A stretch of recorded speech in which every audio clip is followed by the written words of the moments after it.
Hello and welcome to the next Lukozer retro game review video, and for this one you can't seriously be surprised to see that it is Knight Tyme, which was released by Mastertronic on the M.A.D label in, it says 1986 here, but I'm pretty sure this actually came out in 87. It was just, I think, well, that was when it was published.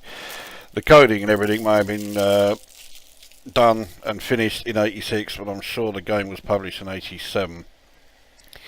So this is the third of the Magic Knight series of games. This was released in, no, not released, this is the sequel to Spellbound.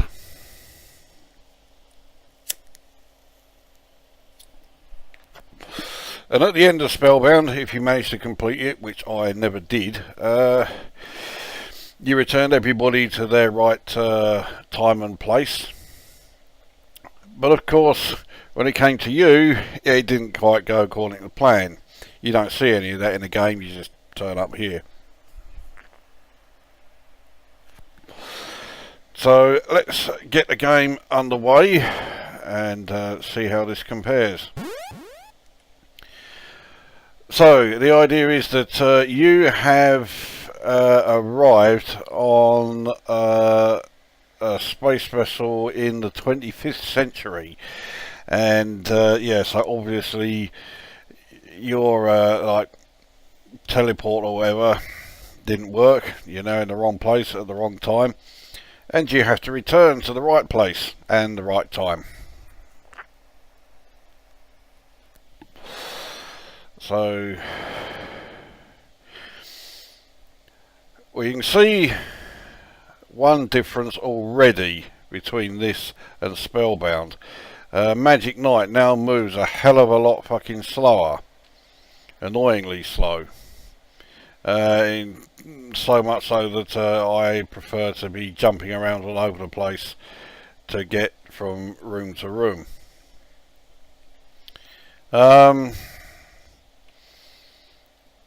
Well, I'm not covering the graphics yet. Anyway, let's get the game.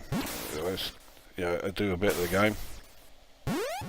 So you have the mirror. So again, we have once you're carrying the mirror, you have your strength and the 5 objects that you're that you're carrying on full display, just like they were in Spellbound. You will also notice that there's no music. Well, we can soon fix that because you are carrying a personal stereo, and if we wear it, the music then starts. This time the music is not by Rob Hubbard. This is David Whittaker. I don't mind this piece of music. It's not the best, but it's okay. Now, there are 2 characters in here, so I think they may have already buggered off. Oh no, they are still here. You notice they do look somewhat familiar, and if we examine this one, S3E3, it says there S3E3 has a famous cousin. I wonder who they could be referring to, because they get around any sort of like potential copyright issues and licensing issues, because well, his name's different and it says he has a famous cousin. It doesn't say who it is, it just hints it. So yeah, I quite like that. Anyway, so they have now buggered off, just like Spellbound. You don't see any of the other characters move, they just appear and then suddenly disappear again. But in this, they move a hell of a lot quicker than they do in Spellbound, so there are times when you could be trying to give them an item or take an item from them, and by the time you've executed the command, they've buggered off, which is a bit annoying, to put it mildly. Anyway, let's try actually getting somewhere. So this thing we're standing in front of is the computer on board the ship. The computer is called Derby 4. So you come on the help, and Derby 4 says, "Hello Magic Knight, as a temporarily displaced person, you are also unwittingly a stowaway on this starship. Fortunately for you, my program foresaw your arrival and programmers foresaw your arrival and have given me a chance to help you." Now that's what I call forethought. So from time to time I'll be able to help you, or be able to give you advice. For the moment, the only help I can give you is this blank ID card, which you will have to get authorised. And a piece of plastic card has fallen from a slot in the transmuter. It has a section saying register your ID here. So pick that up. Right, so what we need then is to get my ID on there. In fact, if we talk to Derby 4 again, we can say, stick your photo on the ID card so that the non-electronic crew will take notice of you. I have fixed it so that you will be quite an important Starfleet official.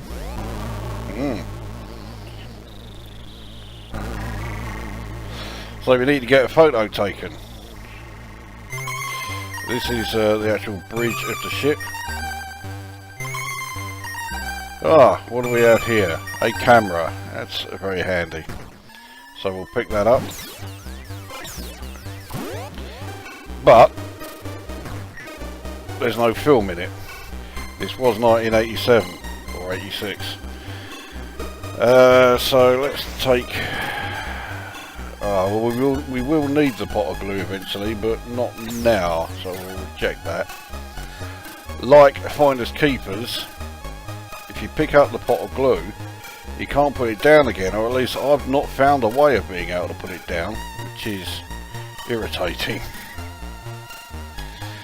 Here you can see there are objects on top of these like storage compartments. You jump up and you can't quite reach them. Well, at least not yet. Let me just see who that is. Clink. Oh, he's got 10 megawatt laser. He won't give that to you anyway, so I'll leave that. Now this alien here, I think they have something that I want. Well, they have the advert. Okay, I do need that. Unlike Spellbound, the advert here is useful. Right, anyway, let's carry on.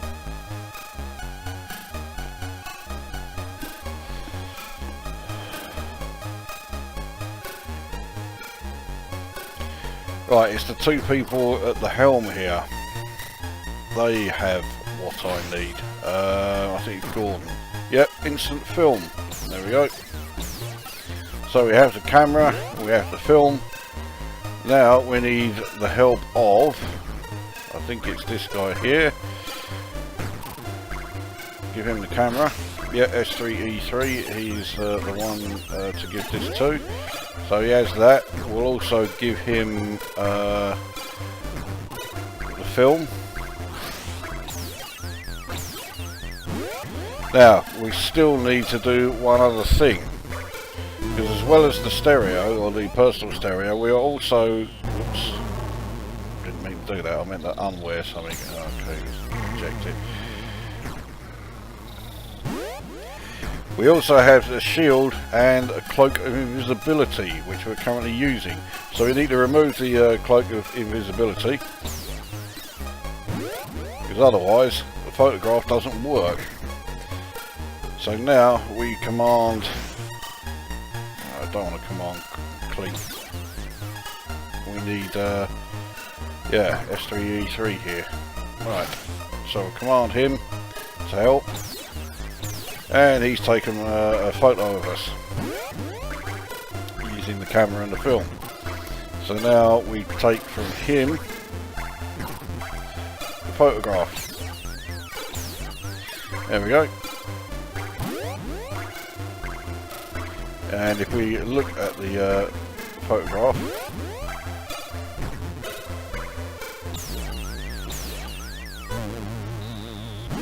Okay. Should have been read it. Read photograph. No writing here. But there is a very cute picture of a short guy in armour. There you go. Now, you see what I mean about them constantly buggering off, because we need to now take the glue from him. Fuck it. What am I carrying that I don't need at the moment? The advert. Okay, well, let's put the advert down here. Yeah. Alright, we'll come back to that in a sec. So, take a pot of glue. Oops, you have had an accident with the glue. The photo has become stuck to the blank ID card. It would seem that you have been quite lucky. So there we go, we now have our valid ID card. Starfleet Commander Magic Knight, authorised by King Jones of the Galactic Federation. There you go. So, we wear that.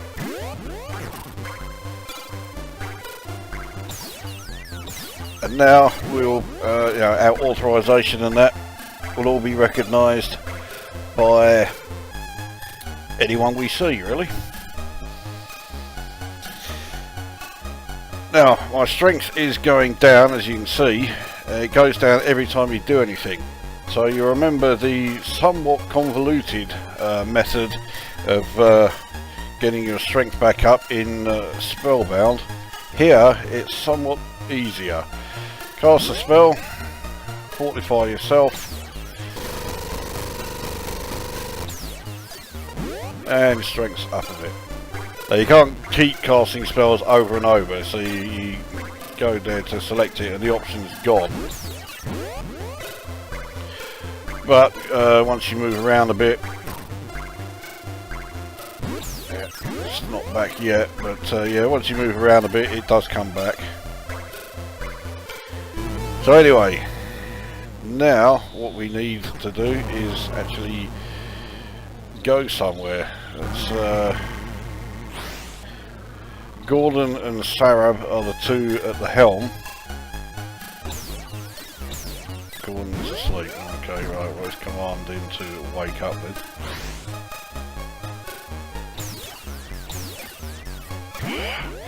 Too tight to wake up, right, so I've got to cast a spell again. Fortified character, Gordon.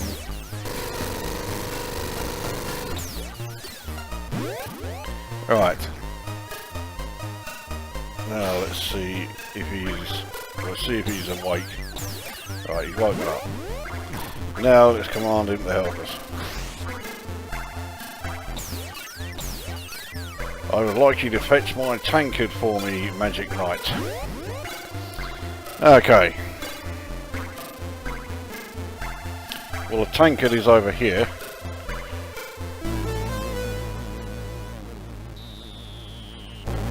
On top of this container here, which we can't reach, which is why I dropped the advert where I did, because you can jump on top of the advert and then on top of the container. So we'll pick up, there's two objects up here, the star map as well as the tankard. We need them both, so grab them and head back.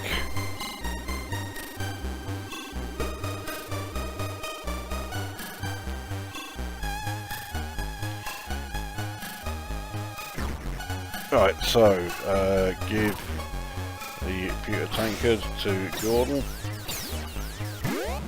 So he takes that. So we'll ask Sarab to help. Gordon will need the star map before we can move the starship anywhere. You will need to get the advert before you can get the star map. Well, I've done all that, so we'll just give the star map to Gordon. There we go. Now, come on, Gordon, help. Gordon cannot help you. Okay. Well, I think it's because the ship now can move. but if we command Sarab help, some repairs are needed. We will need to reach a starbase before they can be done. Broken equipment will not cause problems with moving the USS Pisces. That's the ship you're on. So, first thing we need to do then, we'll move Starship, we'll go to Eden. Time Distort 1. Someone, I'm sure there's someone watching this who can help us out here. I definitely recognise that term, Time Distort whatever, as a unit of speed. We'll just get this underway. At first I thought it was Blake 7, but no, that's standard by whatever, you know, standard speed, standard by 2, standard by 3, whatever. So it's not that. As the Starship has arrived at Eden. What we do now is communicate, refuel Starship. Refuel Starship requested. The USS Pisces is fully refueled.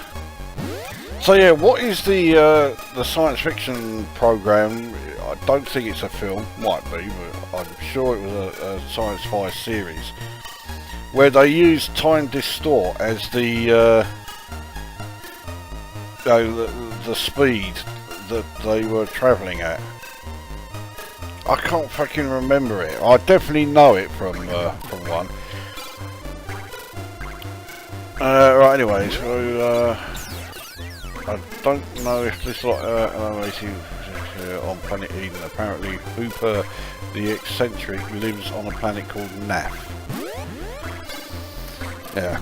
Anyway, don't need to worry about that just yet, because we need to get to a starbase in order to repair the ship. So we'll head to starbase 1, Time Distort 1. I think if you go any faster than that, because the ship's damaged, it doesn't make it.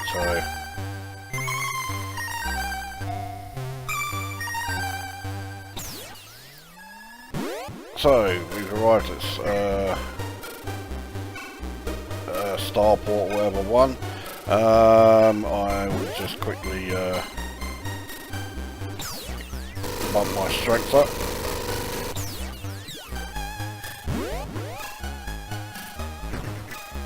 So we communicate with Starbase 1, press help. Ahoy there, Magic Knights, why not beam down for them surely? Coordinates are X1, Y2, Z3. That's easy enough to remember. They never change, so yeah, the coordinates to beam down are always the same.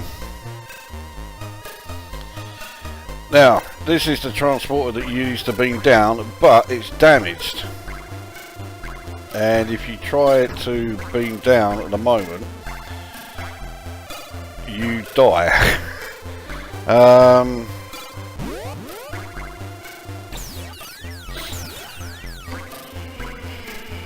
it doesn't say very much there regarding the transporter. So this is where I start to get a bit stuck. Let's see if Gordon will help. I've rerouted the transporter control system as directed by the Starbase overhaul transputer.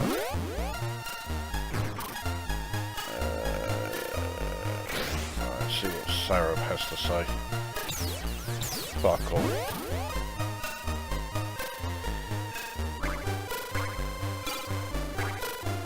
Now I don't know if that means the transporter is now going to work. Let's see if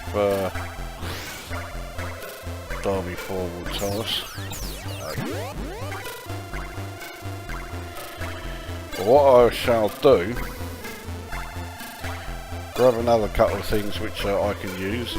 This thing here is, I can't remember what they call it, but it's a wrist turban. There you go. It's something that you can actually wear, but I think you're meant to give it to those two at the helm. I'll also pick up the advert again, and we'll put it over here.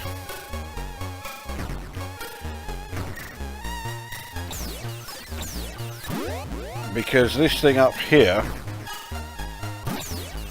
the 5-watt resistor, that is what you need to repair the transporter. But I can't for the life of me figure out how you go about doing it. What I'll do, I'll give the wrist terminal to Gordon. So he's taken it.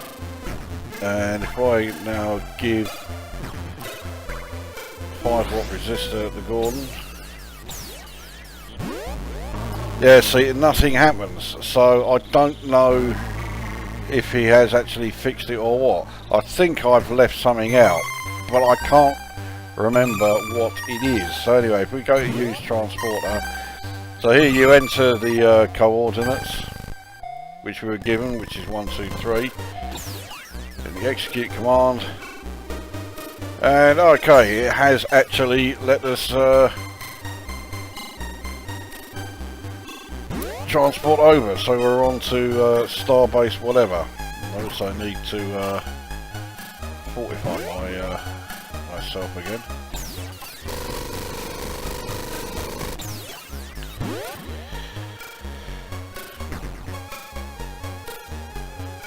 Let's see, is that...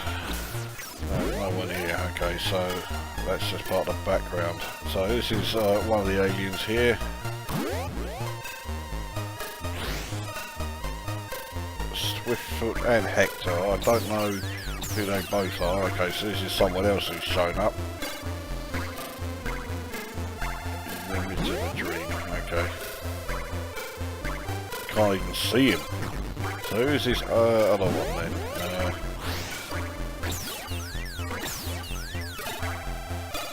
Hector is dreaming about ravens. Oh well.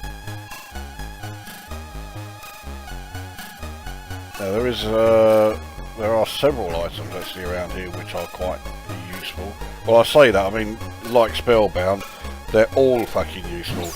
But the thing is, this is about as far as I get before I sort of reach the point where I'm thinking, what the fuck am I meant to do now?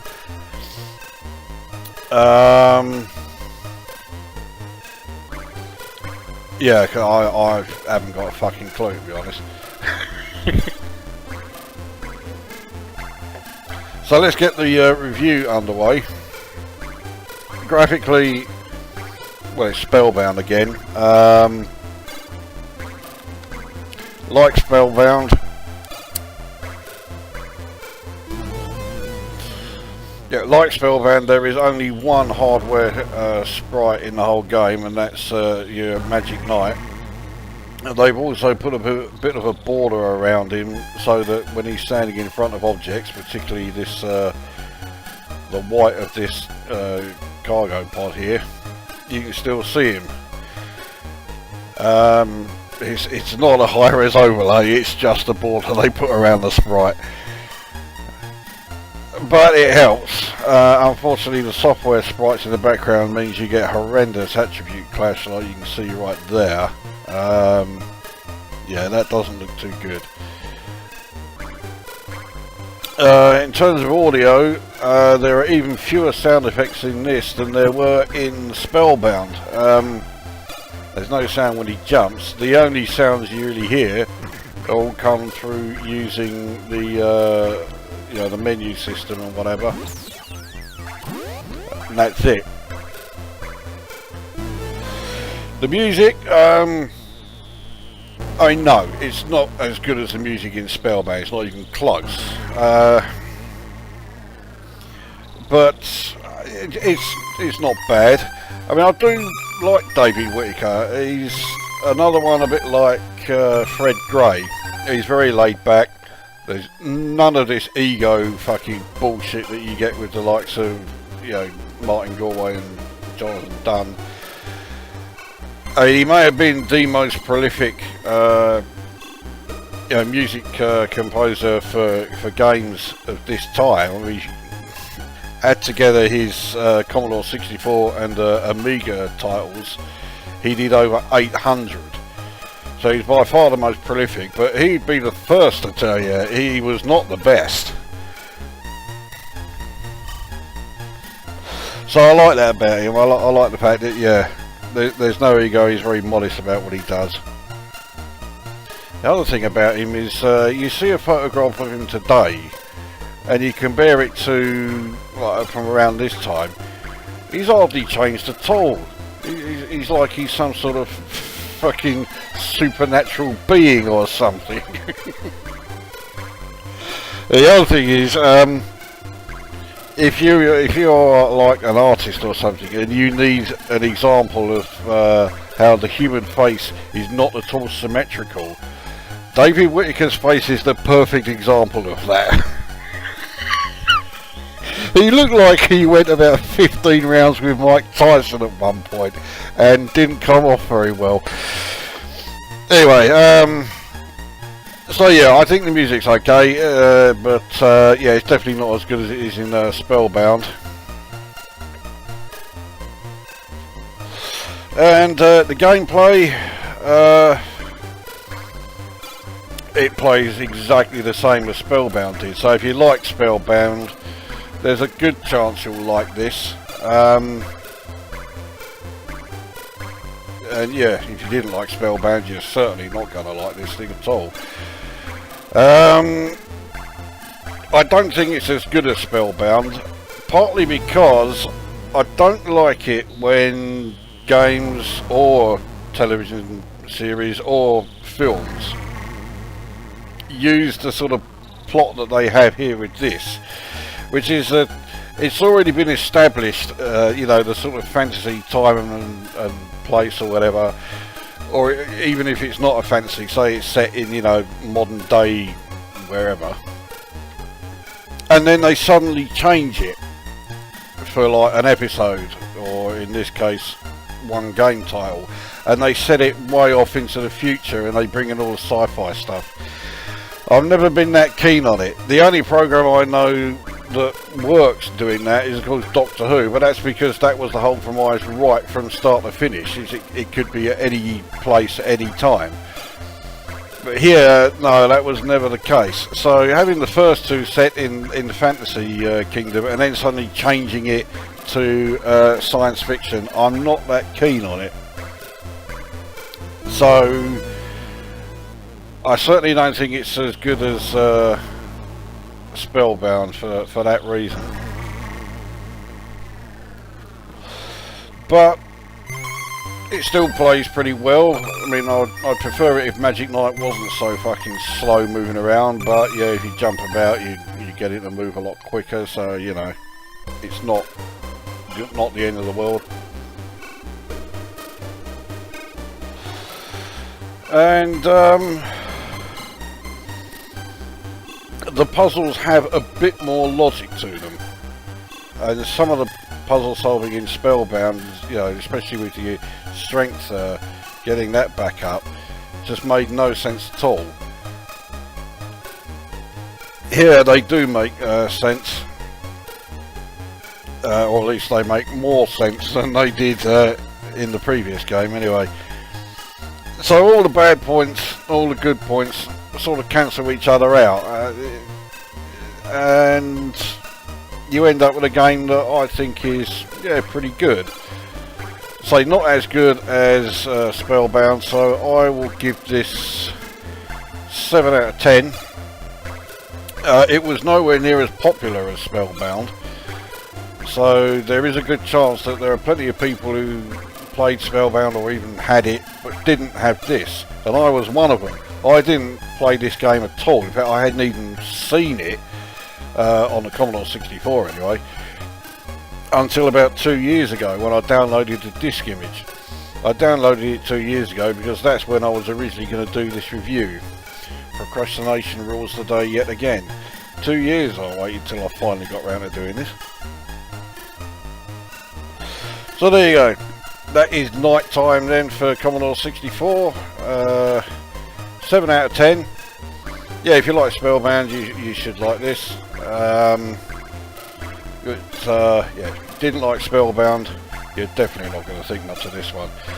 So that brings this review to an end, and we will see you on the next one.